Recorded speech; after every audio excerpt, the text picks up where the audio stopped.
Alright, magandang araw po sa inyong lahat mga kababayan, Batang Maynila to. It's kahapon po ay nagsimula ng PBA Season 48. At syempre, highlight po dyan yung parade ng bawat teams. At syempre, sa pangunguna ng kanilang mga team captains, kasama yung kanilang mga muses. So, nako, ang gaganda po ng mga muse ng bawat teams. At ito, daanan lang natin saglit kung sino-sino po ang mga naging muse ng bawat teams.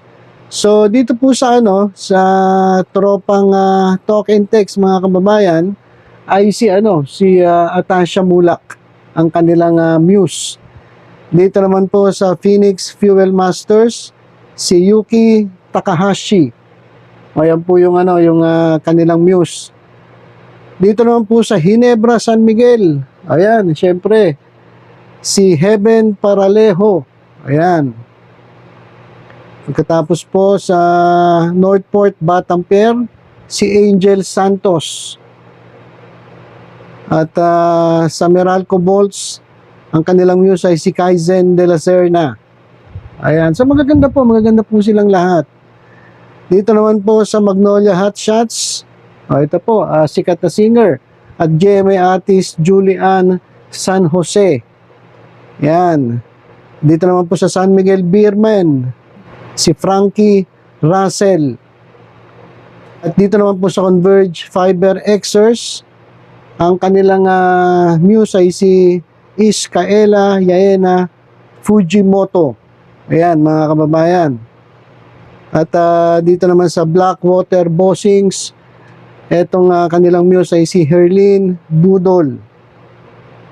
At sa Terra Firma Jeep, ang kanilang muse ay si Syra Khan. At dito naman sa NLEX Road Warriors, ang kanilang muse ay si Bunny Gandler. Dito naman sa Rain or Shine Elasto Painters, ang muse nila ay si Mary Jane N. Cabo. At sa Rain or Shine Elasto Painters pa rin, Janelle Noblezada. So yan po yung mga muse ng iba't ibang teams dyan po sa 48th season ng Philippine Basketball Association. So, yan mga kababayan yung pinag-usapan kahapon, trending na trending po yan. At syempre, mga pinag-usapan po dyan kahapon ay yung mga celebrity muses. Ang pinag-usapan po si Herlin Budol, Heaven Paralejo, si Julian San Jose. Pero ang mga kababayan, ito yung pinaka nag-stand out. Kasi unang-una, bago pa lang ito sa industriya. Bago pa lang sa showbiz, pero grabe na, nakikipaglabanan na sa mga kilalang mga pangalan sa show business, pati na sa mga beauty pageants, mga models. So, ito pong tinutukoy ko ay walang iba kundi si Atasha Mulak. Yan mga kababayan, itong co-host dyan po sa EAT na talaga na mga kabago-bago pero kita na po natin yung kanyang unti-unting pag-angat dito sa larangan ng entertainment. Kasi mga kababayan, dito lang sa EAT, grabe na yung pinapakita niyang talent eh. 'Di ba? Singer, dancer, co-host, komedyante na rin, mga kababayan. So, all-in-one package na itong si Atasha Mulak. Kaya naman ito, dun sa kanyang post, sa kanyang Facebook account mga kababayan, ay nag-post siya rito ng ito po, yung kanyang karanasan dyan po sa opening ng PBA. At sabi niya sa kanyang caption, "So grateful to be the TNT Muse for the 48th PBA opening ceremony." Yan mga kababayan, yan po yung nasa ating screen. Yan po yung pinost ni Atasha Mulak sa kanyang Facebook account. At sa ngayon, itong ginagawa kong video, meron na po itong 5,800 reactions. Grabe At karamihan po dito ay puso. Kumbaga pinusuan po ng ating mga legit Dabber Cats at mga fans ni Atasha Mulak. Meron na rin po itong 30,000 views at 149 comments at 28 shares. At ito mga kababayan, dito sa comment section, syempre, dami pong mga congratulatory messages. Yan, congrats and happy birthday sa iyo, idol. Follow your dreams. And also, be kind always. Be humble. Sana hindi ka magbago, idol. Na kahit sana mataas na ang iyong marating, ay manatili ka sanang nakaapak sa lupa. Again, happy birthday sa iyo, Idol. More blessings to come. Kasi, alam niyo mga kababayan, sa nakikita natin dito kay Atasha Mulak, mukhang magiging maganda ang kanyang career sa entertainment. Kasi napaka-humble no? Wala kang makikitang hangin eh. Wala kang makikitang hangin sa taong ito. Tapos ito, ikaw ang pinakamagandang muse. O yan, base po yan dito sa binabasa natin dito sa ating dito sa comment section ng kanyang page. At tindig Miss Universe, go Tash. So isa rin sa napansin natin mga kababayan, dun sa kanyang dun sa kanyang paglalakad. Baga iba yung dating mga kababayan eh. Pang beauty queen. Pang beauty queen. Marami po nakapansin yan, pang beauty queen, yung lakad ni Atasha Mulak. Kasi may beauty queen dun si Herlin Budol eh. Pero kung ipagkukumpara, pasensya na po kayo pero ito hindi naman po ikukumpara para laitin natin yung isa. Ang sinasabi lang natin, kung sa paglakad bilang isang beauty queen, hindi magpapatalo si Atasha Mulak kay Herlin Budol. At isa pa, pagdating sa Englishan, wala na. 'Di ba? Yung isa nga dun sa huli niyang sinalihang contest wala 'Di ba? Nung nagsalita na yung nagtatanong ng English, wala na, nawanan niya lang kasi hindi niya kasi naiintindihan sabi niya mismo hindi naman niya naiintindihan yung tanong, English kasi. So, maganda yung tayo niya, maganda yung lakad niya, katawan niya. Pero pagdating po diyan sa question and answer, pagdating po sa wit mga kababayan, at sa brain, at sa pagiging Inglesera, wala siyang sinabi dito kay Atasha Mulak.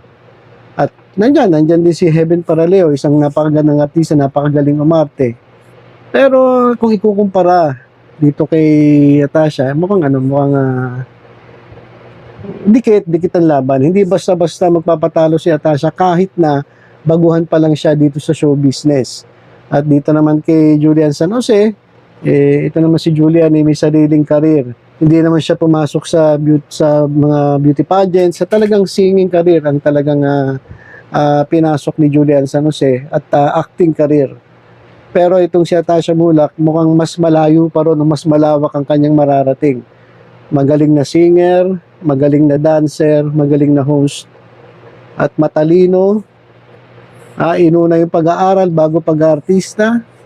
At ngayon, ito, nakikitaan natin yung kanyang lakad, mga kababayan, marami nakapansin yan, na pang Miss Universe ang dating. Di ba?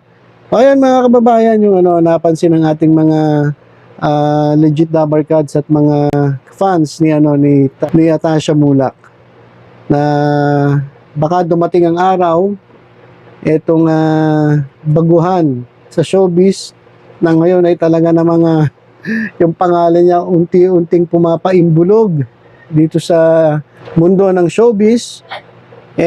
Baka dumating yung araw makita natin bilang Miss Universe. Hindi po imposible kasi sabi nga dito, yung ganda mo Tash, go for Miss Universe Tash, beauty and brain, siguradong panalo na naman ang Pilipinas. O yan mga kababayan gandang hindi nakakasawa, pang beauty queen. Congrats Tashing. O yan mga kababayan, congrats Idol, so proud, sobrang ganda. Nako, ito talagang pag binasa mo lahat nito mga comments mga kababayan, magsasawa ka dito sa sinasabi nila na talagang napakaganda at napakatalino, super classy, gorgeous. Ako lahat na ata ng magagandang paglalarawan nandito na so pretty. So, a newcomer pero grabe na ang kasikatan, just remain humble and kind. Sana sumaba ka din sa Miss Universe kagaya ni Mami Charlene mo. Ayun nga pala, tama, si Charlene nga pala, beauty queen. So, nako, talagang hindi malayo na makita natin na sumabak na rin itong si Atasha Mulak sa mga beauty pageants. So, ayan mga kababayan, congratulations kay Atasha Mulak sa mga natatamo niyang mga blessings at mga tagumpay. Bagamat bago pa lang siya, nakikilala na siya. Kasi naman, talaga naman pong napakabait na bata, napaka-humble. Sabi nga sa Bible, yung nagpapakataas, ibinababa, at yung nagpapakababa ay itinataas. So, muli, congratulations kay Atasha Mulak, at naway tuloy-tuloy na ang pag-angat ng iyong karir dito sa showbiz industry. So, ilan po muna mga kababayan, tutok-tutok lang sa Batang Maynila to sa mga marami pang updates. Ingat po tayong lahat. God bless.